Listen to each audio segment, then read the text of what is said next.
All right, so what we're going to talk about now is territory design. So designing territories. How do you do that? That is a key aspect of a sales manager's job, and it is can be ongoing. So as things change, as maybe there's growth in certain regions of the country or in certain product lines or whatnot, that may change. And so there are a couple of articles that you are supposed to read, and you have a reading guide for. And so please read those.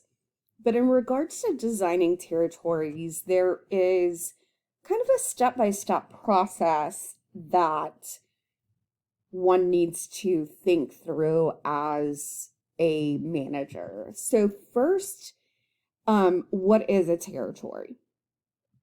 So that's whatever accounts you assign to a specific salesperson. So if you say all of the accounts in Oklahoma City are assigned to you, that's their territory. So you can break that down geographically, you can break it down by product and then geography. There are a lot of different ways you can break that down, but whatever account you assign to a salesperson, that is a territory. So when I worked in auto finance, my territory was West Texas and Southern Oklahoma. And there were key cities in there, more populated cities, but it also included like whatever else was in that region. So, like for instance, my territory, Southern Oklahoma, was Lawton and Duncan. And then I also had Wichita Falls, Lubbock, Midland, Odessa, and then everything kind of around there, but not El Paso. So things you have to think about. What area makes sense, especially for travel, effort needed, and what's going on currently. So this is why territories change, because the present effort you have to evaluate and see if it matches the recommended or needed effort. And that can change as populations grow or decrease in whatever industry you're in, or for whatever industry you're in. So, like, let's say you are in some kind of like food business that you are selling to grocery stores. If a population decreases in a certain area, then you would need probably less salespeople, or increases, then you would need more salespeople, if that makes sense.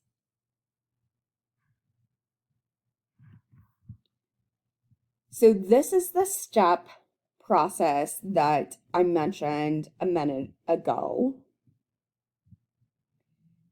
And we're going to go through each one kind of in a general way. So I'm taking this from two perspectives. One, this perspective, and then one from a textbook that I used to use. But so you select and plan your control unit. So what's the unit in your territory? Analyze opportunity, form your initial territory. Then you're going to look at the workload. So after I form my initial territory, does the workload needed, does that match up? Am I putting too few customers in a territory or too many? And then I finalize my design. So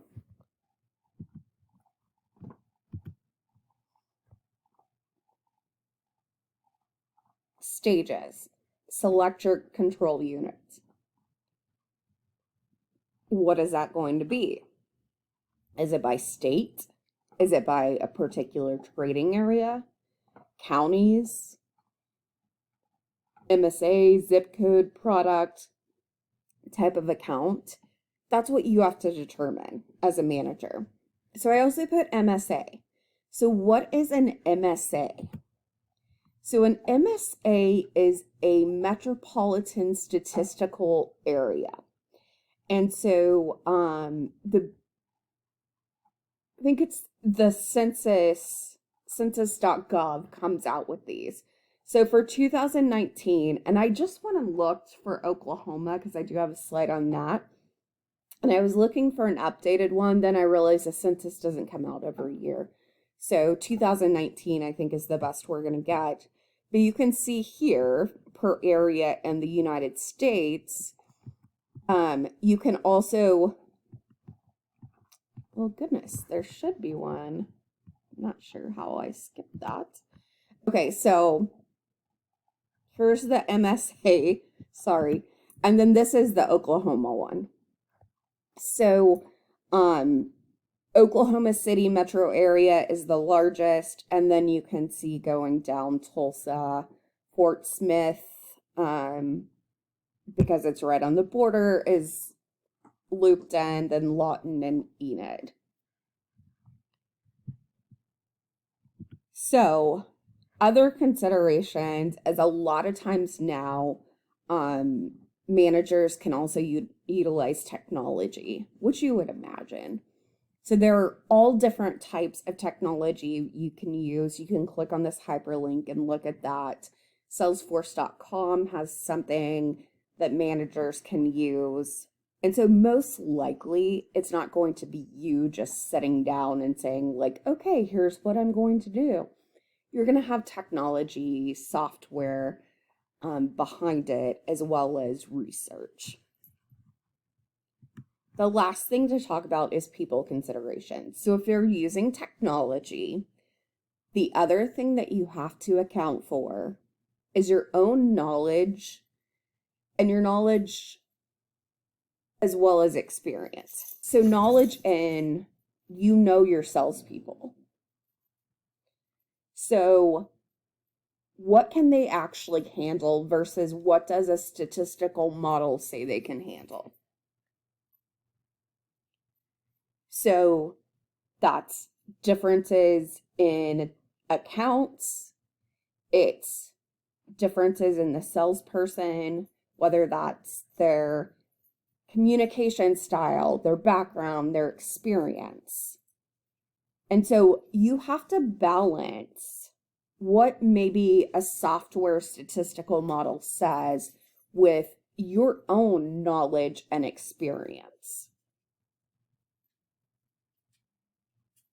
So please read those 2 articles that are posted. Those accompany this very well. And then that's it for now.